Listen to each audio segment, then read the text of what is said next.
নমস্কার প্রিয় দর্শকবৃন্দ, আজকের এই ভিডিওটিতে আমি আলোচনা করব 2026 সালের জানুয়ারি মাসের 9 থেকে 13 তারিখ পর্যন্ত সময়কাল আর নামের মানুষদের অর্থাৎ আর নামের জাতক জাতিকাদের জীবনে কোন কোন বিষয়ে আপনাদের সতর্কতা অবলম্বন করে চলতে হবে এবং কোন কোন ক্ষেত্রে আপনাদের বিপদের সম্ভাবনা রয়েছে।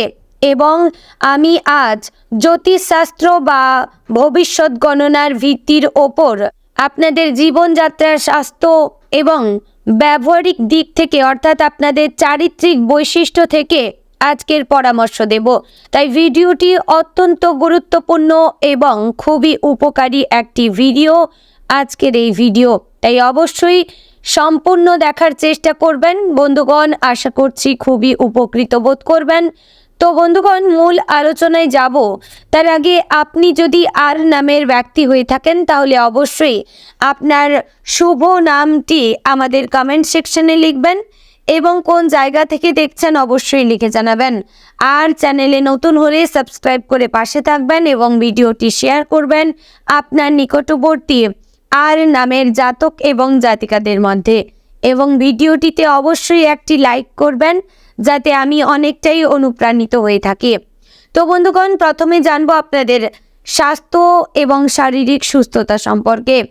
জানুয়ারি মাসের মাঝামাঝি সময়ে শীতকাল তার তীব্রতায় থাকে। এই সময় ঠান্ডা লাগা, কাশি, সর্দি, গলা ব্যথা এবং শ্বাসকষ্টের সমস্যা বেশি দেখা দেয়। বিশেষ করে যাদের বয়স বেশি বা যাদের রোগ প্রতিরোধ ক্ষমতা কম তাদের জন্য এই সময়টা একটিও কঠিন হতে পারে। সকালে এবং সন্ধ্যায় তাপমাত্রা অনেক কমে যায়, তাই উষ্ণ কাপড় পরা খুবই জরুরি। হাত পা ঠান্ডা হয়ে যাওয়া, জয়েন্টে ব্যথা, বাতের সমস্যা বাড়তে পারে এই সময়ে। তাই অবশ্যই আপনারা উষ্ণ গরম জল পান করবেন এবং ঠান্ডা জাতীয় খাবার আপনারা এড়িয়ে চলবেন। খাবারের দিকে বিশেষ নজর দিতে হবে। শীতকালে আপনাদের শরীরে রোগ প্রতিরোধ ক্ষমতা বাড়ানোর জন্য ভিটামিন সি সমৃদ্ধ খাবার যেমন কমলা লেবু, মাল্টা, পেয়ারা খাওয়া আপনাদের খুবই জরুরি। গরম স্যুপ, আদা চা, মধু এবং তুলসী পাতা শরীরকে উষ্ণ রাখে এবং রোগ প্রতিরোধে সাহায্য করে। পর্যাপ্ত জল পান করা জরুরি, কারণ শীতকালে আমরা অনেক সময় কম জল পান করি যা কিন্তু শরীরের জন্য অত্যন্ত ক্ষতিকারক। ত্বক শুষ্ক হয়ে যায় এই সময়ে, তাই ভালো ময়েশ্চারাইজার ব্যবহার করা উচিত। ব্যায়াম এবং শারীরিক কার্যকলাপ চালিয়ে যাওয়া দরকার। সকালে হালকা ব্যায়াম বা হাঁটাহাঁটি করলে শরীর সুস্থ থাকে এবং রক্ত সঞ্চালন ভালো হয়। তবে খুব ভোরে বা খুব সন্ধ্যায় বাইরে বের হওয়া এড়িয়ে চলা ভালো, কারণ এই সময় তাপমাত্রা সবচেয়ে কম থাকে। তো বন্ধুগণ, এবার জানবো আপনাদের কর্মক্ষেত্র, পেশাগত জীবন কেমন যাবে। সপ্তাহের শুরুতে অর্থাৎ 9 তারিখ বৃহস্পতিবার এবং 10 তারিখ শুক্রবার অফিসে নতুন কাজের চাপ আসতে পারে। বছরের শুরুতে অনেক প্রতিষ্ঠানে নতুন প্রজেক্ট, বাজেট পরিকল্পনা এবং টার্গেট সেট করা হয়। তাই এই সময়ে মিটিং বেশি হতে পারে এবং আপনার কাছ থেকে রিপোর্ট বা উপস্থাপনা চাওয়া হতে পারে। প্রস্তুত থাকা খুবই ভালো। কাজের ক্ষেত্রে ধৈর্য ধরা, সতর্ক থাকা জরুরি। তাড়াহুড়ো করে কোনো সিদ্ধান্ত নেওয়া ঠিক নয়। যদি কোনো গুরুত্বপূর্ণ চুক্তি বা ডকুমেন্ট সাইন করার প্রয়োজন হয় তাহলে সব কিছু ভালো করে পড়ে এবং বুঝে তবেই স্বাক্ষর করা উচিত। ছোটোখাটো ভুল যেমন ইমেলে ভুল তথ্য পাঠানোর বা ডেটা এন্ট্রিতে ভুল করা এড়াতে হবে। প্রতিটি কাজ দুবার চেক করা খুবই ভালো এবং যাতে কোনো কাজই একদম ভুল না থাকে সেই দিকে লক্ষ্য করবেন। সহকর্মীদের সাথে সম্পর্ক ভালো রাখার চেষ্টা করবেন। কোনো বিষয়ে মতানৈক্য হলে শান্তভাবে আলোচনা করে সমাধান করার চেষ্টা করবেন। অপ্রয়োজনীয় তর্ক বা ঝগড়া এড়িয়ে চলবেন। আপনার কথাবার্তা এবং আচরণে সংযম রাখুন। কারো সমালোচনা করা থেকে বিরত থাকুন। যদি আপনি ব্যবসা করেন তাহলে আর্থিক লেনদেনে বিশেষ সাবধানতা অবলম্বন করুন। বড় কোনো বিনিয়োগ বা খরচ করার আগে ভালো করে হিসাব করে নিন। নতুন কোনো ব্যবসায়িক সিদ্ধান্ত নেওয়ার আগে বিশ্বস্ত মানুষের পরামর্শ নিন। হিসাবপত্র নিয়মিত দেখুন এবং সব রেকর্ড সংরক্ষণ করুন। এবার জানবো আর্থিক দিকটি কেমন যাবে। এই সময়ে খরচের দিকে নজর রাখা খুব জরুরি। বছরের শুরুতে অনেক ধরনের খরচ আসে, যেমন বাচ্চাদের স্কুলের ফি, বাড়ি ভাড়া, বীমা প্রিমিয়াম ইত্যাদি। তাই অপ্রয়োজনীয় খরচ করা থেকে বিরত থাকবেন। শপিং করার সময় বুদ্ধিমত্তার সাথে চিন্তা করুন যে আসলে কোন জিনিসটা আপনার দরকার রয়েছে বা কোনটা দরকার নেই। আপনারা কখনোই আবেগপ্রবণ হয়ে কেনাকাটা করবেন না।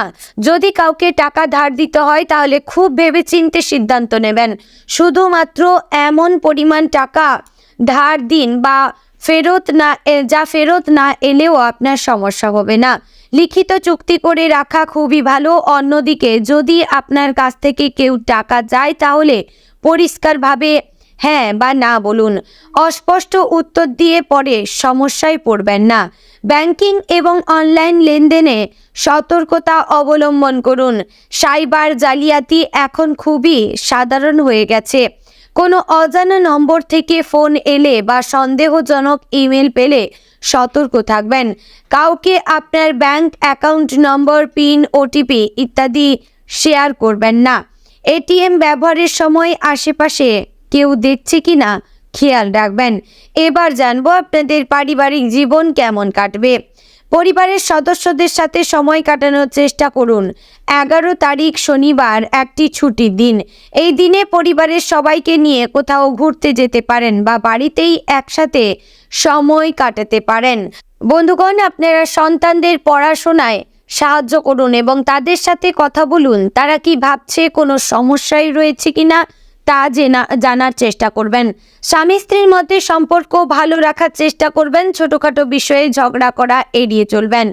একে অপরের কথা মনোযোগ দিয়ে শুনুন এবং বোঝার চেষ্টা করুন। পরিবারের কোনো সদস্য অসুস্থ থাকলে তার বিশেষ যত্ন নিন। বয়স্ক বাবা মা থাকলে তার সাথে নিয়মিত কথা বলুন এবং তাদের প্রয়োজন আছে কিনা জানুন। পরিবারের মধ্যে কোনো গুরুত্বপূর্ণ সিদ্ধান্ত নিতে হলে সবার সাথে আলোচনা করে নিন। কারো মতামতকে আপনারা কখনোই উপেক্ষা করবেন না। সবার সম্মতিতে সিদ্ধান্ত নিলে পরে সমস্যা কম হবে। বন্ধুগণ, যারা আপনাদের বন্ধুবান্ধব এবং আত্মীয় স্বজনের সঙ্গে সম্পর্ক যাদের রয়েছে তাদের সম্পর্ক খুবই ভালো থাকবে। তবে সবার সাথে সমান দূরত্ব বজায় রাখা ভালো। কারো ব্যক্তিগত বিষয়ে অতিরিক্ত নাক গলাবেন না। আবার কেউ যদি আপনার সাহায্য চায় এবং আপনি সাহায্য করতে পারেন তাহলে অবশ্যই কিন্তু করবেন। সামাজিক অনুষ্ঠানে যাওয়ার সময় আপনার আচরণ এবং কথাবার্তার দিকে খেয়াল রাখবেন। অপ্রয়োজনীয় কথা থেকে বিরত থাকবেন। কারো সম্পর্ককে পিছনে খারাপ কথা বলবেন না, কারণ এই ধরনের কথা ছড়িয়ে যেতে পারে এবং পরে আপনার জন্যই সমস্যা হতে পারে। সোশ্যাল মিডিয়ায় কি পোস্ট করছেন সেদিকে সাবধান থাকবেন। বিতর্কিত বিষয়ে মন্তব্য করা এড়িয়ে চলবেন। রাজনৈতিক বা ধর্মীয় বিষয়ে কোনো উস্কানিমূলক পোস্ট শেয়ার করবেন না। মনে রাখবেন, একবার কোনো কিছু ইন্টারনেটে পোস্ট হয়ে গেলে সেটা মুছে ফেলা কঠিন হয়ে যায়।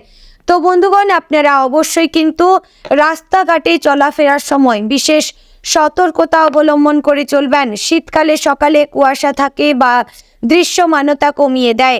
গাড়ি চালানোর সময় গতি কম রাখবেন এবং সামনে যথেষ্ট দূরত্ব বজায় রাখবেন।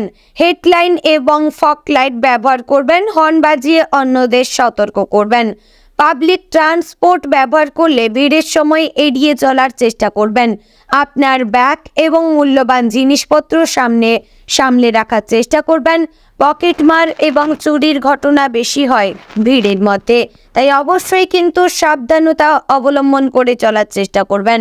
কোথাও যাওয়ার আগে আবহাওয়ার পূর্বাভাস দেখে নিন। যদি খারাপ আবহাওয়ার সম্ভাবনা থাকে তাহলে বাড়িতেই থাকা ভালো বা ভ্রমণ পিছিয়ে দিন। দীর্ঘ ভ্রমণের ক্ষেত্রে অবশ্যই কাউকে জানিয়ে যান আপনি কোথায় যাচ্ছেন, কখন ফিরবেন। তো বন্ধুগণ, মানসিক চাপ কমানোর চেষ্টা করবেন। জীবনে অনেক চাপ থাকে, কিন্তু সেগুলো নিয়ে অতিরিক্ত চিন্তা করলে স্বাস্থ্যের ক্ষতি হবে। ধ্যান, যোগব্যায়াম বা গভীর শ্বাস প্রশ্বাসের ব্যায়াম করতে পারেন। এগুলো মন শান্ত রাখতে সাহায্য করবে। পর্যাপ্ত ঘুম আপনাদের জীবনে খুবই জরুরি। প্রতিদিন কমপক্ষে 7 থেকে 8 ঘন্টা ঘুমানোর চেষ্টা করবেন। ঘুমের আগে মোবাইল ফোন, ল্যাপটপ বা টিভি দেখা থেকে বিরত থাকবেন। এগুলোর নীল আলো আপনার চোখের সমস্যা করে, তার পাশাপাশি ঘুমের ব্যাঘাত ঘটায়। নিজের জন্য কিছু সময় রাখুন, আপনার পছন্দের কাজ করুন, বই পড়ুন, গান শুনুন, ছবি আঁকুন কিংবা আপনার শখের কাজ করুন। এইভাবেই কিন্তু আপনার মন ভালো করার চেষ্টা করতে হবে, না হলে একঘেয়েমি কাজের মধ্যে থেকে আপনার জীবনে একটা বিরক্তিকর ভাব চলে আসবে। কারোর সাথে কথা বলার প্রয়োজন হলে পরিবারের কোনো সদস্য, বন্ধুদের সাথে খোলাখুলি কথা বলবেন। মনের কথা ভিতরে চেপে রাখবেন না। প্রয়োজনে পেশাদারদের কাউন্সিলরের সাথে সাহায্য নিন। এবার জানবো আপনাদের শিক্ষাগত দিক কেমন যাবে। যারা পড়াশোনা করছেন তাদের জন্য এই সময়টা খুবই গুরুত্বপূর্ণ। অনেক পরীক্ষা রয়েছে বা প্রস্তুতির সময় চলছে। নিয়মিত পড়াশোনা চালিয়ে যান। একসাথে অনেক কিছু পড়ার চেষ্টা না করে প্রতিদিন নির্দিষ্ট সময় পড়ার অভ্যাস করবেন। পড়ার সময় একাগ্র থাকার চেষ্টা করবেন। মোবাইল ফোন দূরে রাখবেন যাতে বিভ্রান্ত না হন। যে বিষয়গুলি বুঝতে অসুবিধা হচ্ছে সেগুলো শিক্ষকের কাছে জিজ্ঞাসা করুন। লজ্জা বা সংকোচ আপনারা করবেন না। গ্রুপ স্টাডি করতে পারেন। বন্ধুদের সাথে একসাথে পড়লে অনেক কিছু সহজে বোঝা যায়। তবে খেয়াল রাখবেন যেন শুধু আড্ডা না হয়, পড়াশোনাও যেন হয়। পরীক্ষার চাপে অসুস্থ হয়ে পড়বেন না। সময় মতো খাওয়া দাওয়া করবেন, বিশ্রাম নেবেন। মনে রাখবেন স্বাস্থ্যই সবচেয়ে বেশি গুরুত্বপূর্ণ। শরীর ভালো থাকলে তারপরে আপনারা পরীক্ষা দিতে পারবেন কিংবা যে কোনো কাজ করতে পারবেন। বন্ধুগণ, আপনাদের মধ্যে আপনাদের কিছু বিশেষ সতর্কতার কথা জানিয়ে দিচ্ছি। তা হচ্ছে, ঘরে আগুন ব্যবহারের ক্ষেত্রে আপনারা এই সময় সাবধান থাকবেন। শীতকালে হিটার, ব্লোয়ার বা আগুন ব্যবহার করা হয় বেশি। এগুলো ব্যবহারের সময় সাবধানতা অবলম্বন করে চলবেন যাতে আগুন লেগে না যায়। রান্নার পর গ্যাস বন্ধ করেছেন কিনা অবশ্যই কিন্তু চেক করবেন। বিদ্যুৎ সংক্রান্ত সমস্যায় সতর্ক থাকবেন। পুরনো তার বা সকেট ব্যবহার করবেন না। একসাথে অনেক জিনিস সকেটে লাগাবেন না। শর্ট সার্কিটের ঝুঁকি এড়ান এবং আপনারা ভিজে হাতে কখনোই সুইচ দিয়ে দেবেন না।